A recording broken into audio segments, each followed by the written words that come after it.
اعوذ باللہ من الشیطان الرجیم بسم اللہ الرحمن الرحیم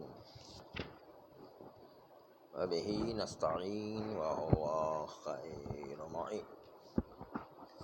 آقائے نائینی یہ کہہ رہے تھے کہ اصول تنزیلی یا اطراف علم اجمالی میں جاری نہیں ہوتے ہیں کیونکہ تناقض لازم آتا ہے اور مخالفت قطعی یا لازم آتا ہے۔ آقائے نائینی کے اس استدلال پر استاد نے اعتراض کیا ہے اور کہا ہے کہ یہ بات درست نہیں، اس لیے کہ ہمارے پاس موارد کچھ ملتے ہیں کہ شارع مقدس نے علم اجمالی تو چھوڑ دیں، علم تفصیلی، اور علم تفصیلی میں بھی اس کا مصداق وہ احراز وجدانی ہے، علم تفصیلی وجدانی۔ اس کے باوجود ہمیں اس کے خلاف عمل کرنے کو کہا ہے، علم تفصیلی وجدانی کے خلاف عمل کرنے کو شارع مقدس نے کہا ہے، اس لیے کہ علم اجمالی تو کمزور ہے علم تفصیلی کے مقابلے، اور علم تفصیلی میں بھی اعلیٰ ترین علم انسان کا علم وجدانی جو انسان اپنی آنکھ سے دیکھ رہا ہے، پھر بھی شارع مقدس نے کہا آپ اپنے علم تفصیلی بھی بھروسہ نہیں کرو، آپ اپنے علم تفصیلی وجدانی پر بھی بھروسہ نہیں کرو۔ ابھی آپ کو دکھائیں گے کس طرح جو ہے شارع نے کہا ہے کہ آپ اپنے علم تفصیلی وجدانی کے خلاف عمل کرو، اور کہتے ہیں کہ آپ علم تفصیلی کے خلاف جو آثار ہیں اس پر عمل کرو۔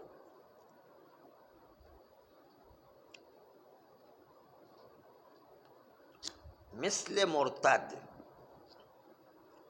کہ عرض کیا کہ مرحوم نائینی کتاب استصحاب میں مسئلہ تعارض استصحاب میں ان قلت کرتے ہیں اور اس کے اندر یہ جواب دیتے ہیں۔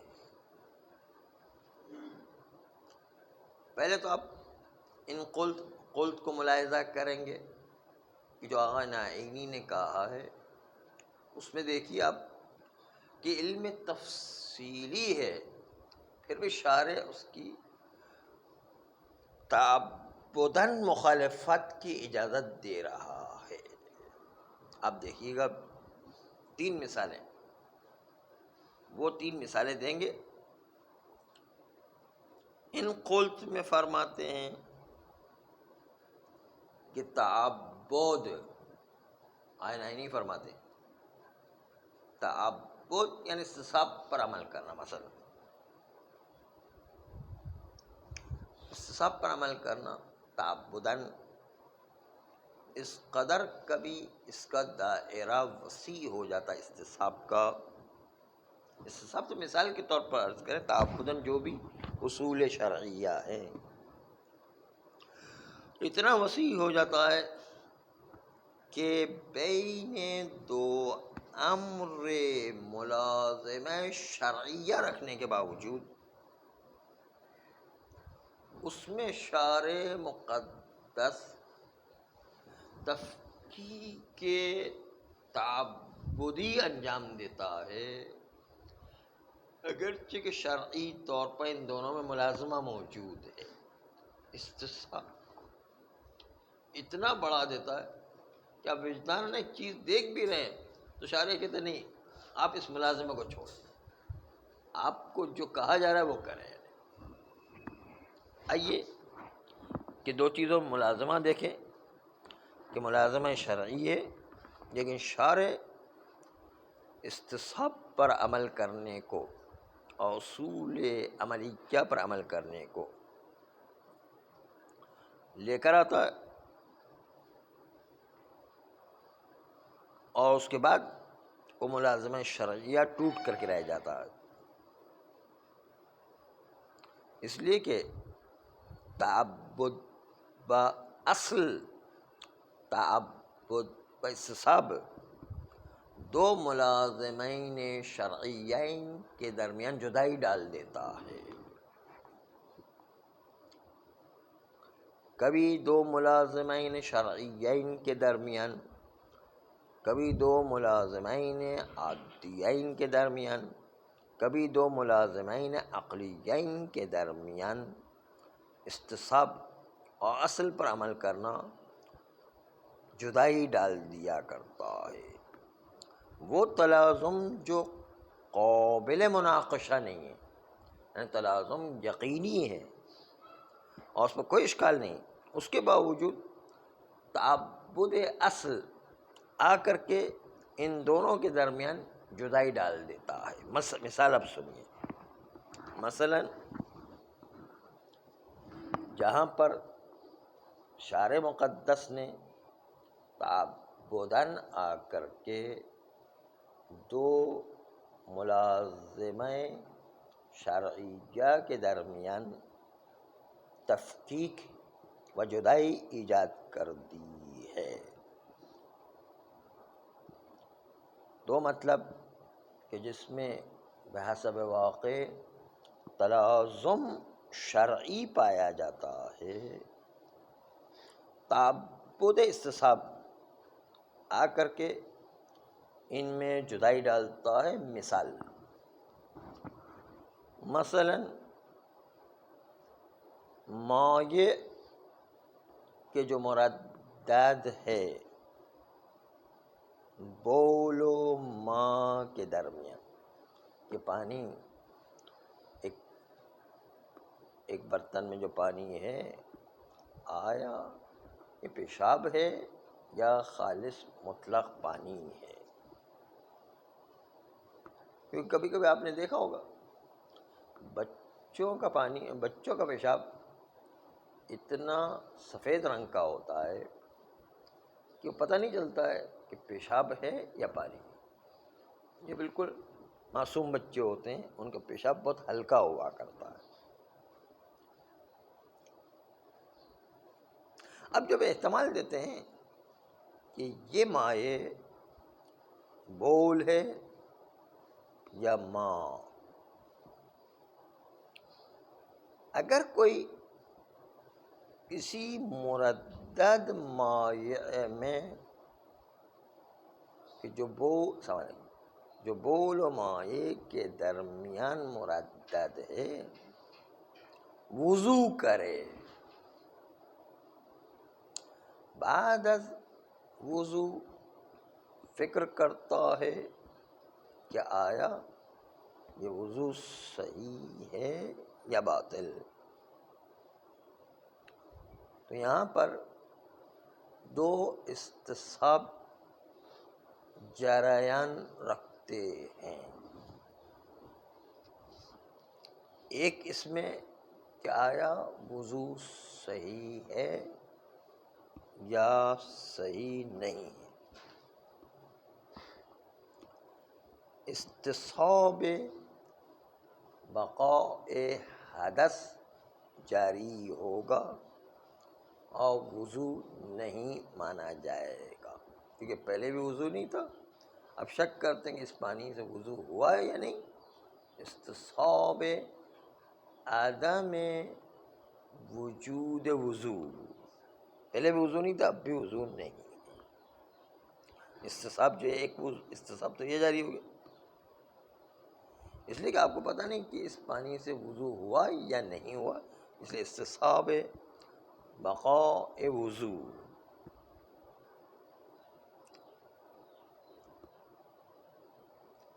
تو دوسری طرف ایک اور استصحاب جاری ہو رہا ہے، استصحاب عدم وضو کے ساتھ ہی ایک ملازمہ بھی موجود ہے، کہ اگر یہ وضو نہیں ہوا ہے تو اس کا مطلب یہ کہ بول والا پانی ہے، یعنی بول ہے، یہ پانی نہیں ہے. اگر پانی ہوتا تو وضو ہو جاتا ہے نا. وضو نہ ماننے کا لازمہ شرعی ہے کہ بول ہونا چاہیے، جبکہ یہ بول بھی نہیں مان رہے ہیں. کیوں؟ اس لیے کہ اگر بول ہوتا تو اعضاء وضو نجس ہو جانا چاہیے، لیکن وہاں پر ایک اور استصحاب جاری ہو رہا ہے. ہم شک کرتے کہ ہمارا بدن نجس ہوا یا نہیں. استصحاب عدم نجاست، وہ تقاضا کرتا کہ ہمارے اعضاء وضو نجس نہیں ہوئے. تو اگر وضو صحیح نہیں ہے تو اس کا لازمہ ہے کہ بول ہونا چاہیے. بول کا لازمہ یہ ہے کہ ہمارا بدن نجس ہو جانا چاہیے تھا، لیکن نہیں ہوا ہے. دو چیز جو ملازم ہے ایک دیگر ہے، کہ وضو نہیں ہے تو اس کا مطلب بدن بھی نجس ہو جانا چاہیے، کیونکہ بول والا پانی ہے، بول والی چیز ہے. اور اگر بول نہیں پانی ہے تو پانی ہونے کی صورت وضو بھی صحیح ہونا چاہیے اور اعضاء وضو بھی نجس نہیں ہونا چاہیے. ان دونوں درمیان میں فرق کر دی. دونوں میں فرق کیا کر دی کہ نجس بھی نہیں ہے، وضو بھی درست نہیں ہے. اعضاء وضو نجس بھی نہیں ہے اور وضو بھی درست نہیں ہے. بھائی یہ کیسے ہو سکتا ہے؟ یہ تو ممکن نہیں ہے کہ بول ہے تو نجس ہو جانا چاہیے، کہتے نجس نہیں ہے. اور اگر پانی ہے تو وضو بھی صحیح ہونا چاہیے اور اعضاء وضو بھی صحیح ہونا چاہیے. یہ دونوں کے درمیان لے کر آئے، یعنی ملازم شرعیہ تھا اس کے درمیان کہ اگر اعضاء وضو پاک ہے تو اس کا مطلب یہ ہے کہ وضو درست ہو گیا ہے، پانی سے وضو کیا ہے. اور اگر جو ہے اعضاء وضو نجس ہے تو اس کا مطلب وضو بھی باطل ہونا چاہیے. لیکن کہتے کہ نہیں، وضو باطل ہے لیکن اعضاء وضو نجس نہیں ہے.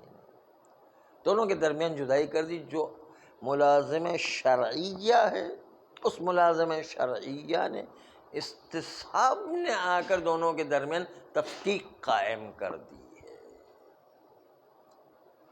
فرماتے ہیں ان قلت میں اغنائنی کہ کبھی کبھی ہم دیکھتے ہیں کہ شارع مقدس استصحاب کو اور اصول عملیہ کو اتنی اہمیت دیتا ہے کہ ملازم شرعیہ کو جدا کر کے رکھ دیا.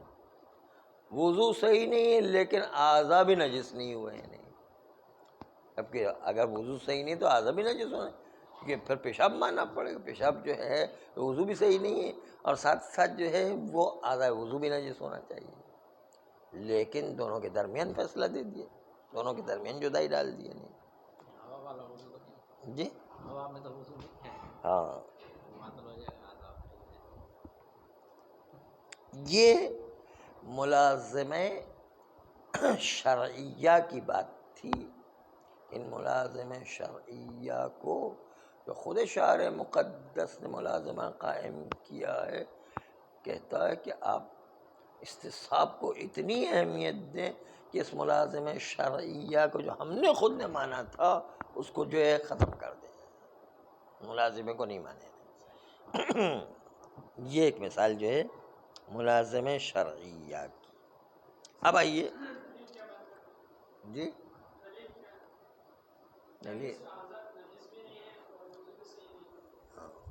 استصحاب زندہ باد. استصحاب نے اتنا جو ہے، یا تو آپ کو پورا استصحاب کلی طور پر جڑ سے کہنا پڑے گا استصحاب حجت نہیں ہے. اگر آپ نے استصحاب کو حجت مانا ہے تو علم اجمال ہے، علم تفصیلی ملازم شرعی اس کو بھی استصحاب آ کے ختم کر دیتا ہے. آپ یا تو اصول کو مانا ہی نہیں ہے نا، استصحاب کو مانا ہے تو آپ کو عمل کرنا پڑے گا.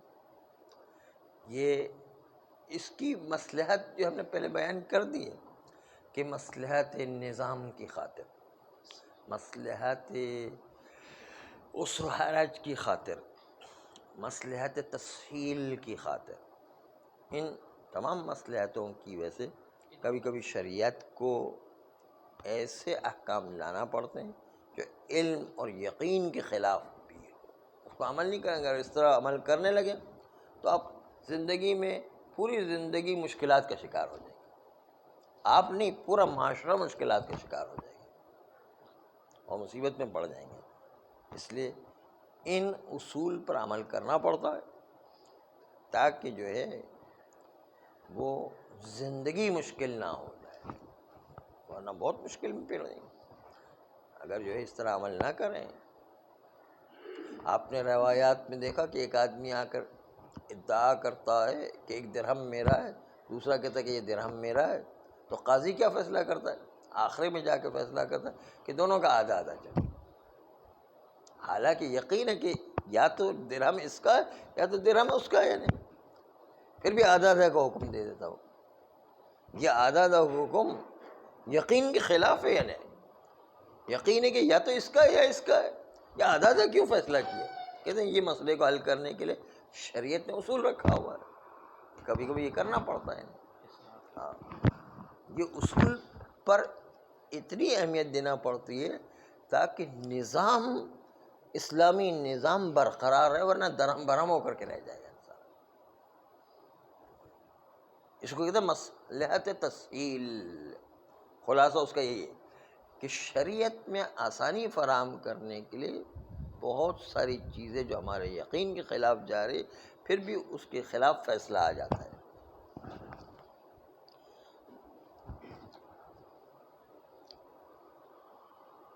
اب آئیے ملازمہ عرفیہ کی مثال کہ اس کو آ کر استصحاب توڑ دیتا ہے، جبکہ ملازمہ عرفیہ بالکل واضح ہے، یقینی ہے، لیکن اس کے باوجود کتنی آپ ملازمہ عرفیہ پر عمل نہیں کریں. مثال، زید ایک آدمی تھا، اس کے اندر شک ہوتا ہے کہ وہ مر گیا یا زندہ ہے. اگر زندہ ہے تو زندہ کے کچھ آثار ہوا کرتے ہیں تو زندگی پر بار ہوا کرتے ہیں، اور وہ یہ کہ اگر زندہ ہے تو پہلے جب غائب ہوا تھا اس کی عمر 15 سال کی تھی، اب 5 سال گزر گئے ہیں یا 10 سال گزر گئے ہیں تو شک کرتے ہیں کہ اب بھی زندہ ہے یا نہیں. اگر زندہ ہے تو اس کے اموال کو تقسیم نہیں کیا جا سکتا، کیونکہ مرنے کے بعد آدمی کے مال کو تقسیم کیا جاتا ہے. ابھی جب زندہ نہیں، زندہ ہے یعنی شک کرتے استصحاب بقاء حیات قرار دیں اور کہیں کہ اب بھی انشاءاللہ زندہ ہوگا. استصحاب حیات. اسی طرح شک کرتے ہیں کہ زندہ ہے یا نہیں تو اس پر آثار یہ مترتب ہوا کرتے ہیں کہ اس کی زوجہ سے نکاح نہیں کیا جا سکتا ہے، کیونکہ شوہر اب بھی زندہ ہے، اصل استصحاب بقاء حیات ہے، اس لیے اس کی زوجہ سے کوئی نکاح نہیں کر سکتا ہے، اس کے مال کو تقسیم نہیں کیا جا سکتا ہے. یہ آثار مترتب ہو گئے. آپ نے اب زندہ جب مان لیا تو زندگی کے اندر آثار عادیہ بھی وجود میں آتے ہیں.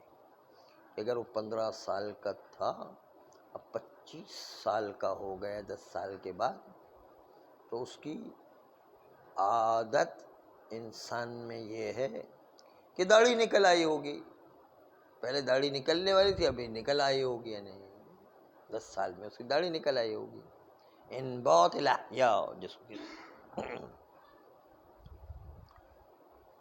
جب آپ نے استصحاب بقا حیات کے ذریعے سے زید کو زندہ مانا ہے تو اس کا مطلب اس کی داڑھی نکل آئی ہوگی، اور اس داڑھی نکلنے پر بھی کچھ آثار تھے، مثلا کسی نظر کی تھی کہ اگر زید زندہ ہو اور اس کی داڑھی نکل آئی تو میں 1000 روپے صدقے میں دوں گا فقیر کو۔ تو اب آپ نے جب استصحاب حیات کیا ہے تو داڑھی نکلنے پر بھی اثر عادی اور ملازمہ عادی ہے کہ داڑھی نکل آئے، اس کا مطلب یہ کہ 1000 روپے صدقہ دینا واجب ہو جائے گا، لیکن نہیں، اس ملازمہ عرفیہ کو شریعت نے نہیں مانا ہے، کیونکہ دو طرف استصحاب چل رہا ہے۔ شک کرتے ہیں زید زندہ ہے کہ نہیں، استصحاب حیات زید، اس کی بنیاد پر زوجہ طلاق نہیں ہوگی، اور زوجہ جو ہے اس کو عدہ وفات نہیں رکھنا ہے، اور ساتھ ساتھ اس کا مال بھی تقسیم نہیں کیا جائے گا۔ لیکن دوسری طرف سے شک کرتے ہیں زید کے اندر داڑھی نکل آئی یا نہیں، پہلے تو نہیں نکلی تھی، استصحاب عدم الاحیا جاری کریں گے اور کہیں گے اب بھی، پہلے بھی داڑھی نہیں تھی 15 سال پہلے، اب بھی جو ہے اس کی داڑھی نہیں ہوگی۔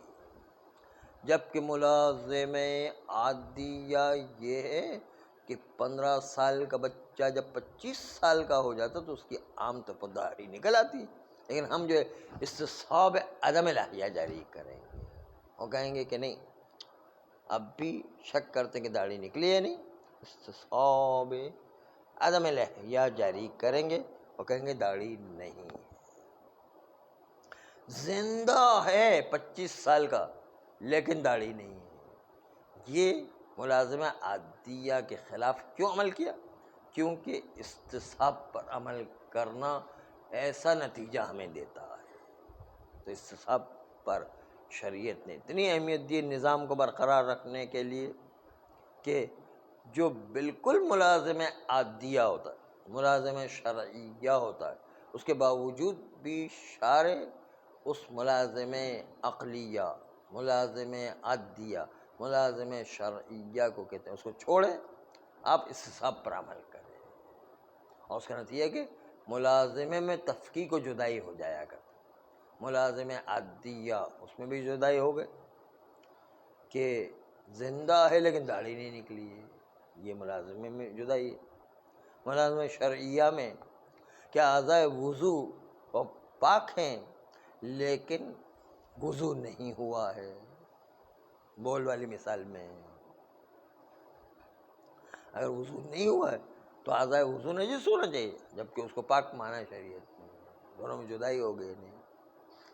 اسی طرح ملازمہ عقلیہ میں بھی تو یہ بتا رہا ہے کہ استصحاب کبھی کبھی یقینی بات کے خلاف بھی آ جایا کرتا ہے۔ آغا نائینی کیسے کہتے ہیں کہ اطراف علم اجمالی میں آپ اصول تنزیلیہ کو جاری نہیں کر سکتے، ہم نے دیکھے جاری کیا، اصول تنزیلیہ نے استصحاب کو جاری کیا، اور یقینی بات کو جو تفصیلی طور پر ہمیں معلوم تھی اس کو بھی جدا کر دیا استصحاب نے آ کر۔ تو یہ آغا نائینی پر اشکال وارد تھا۔ صلی اللہ علیہ وسلم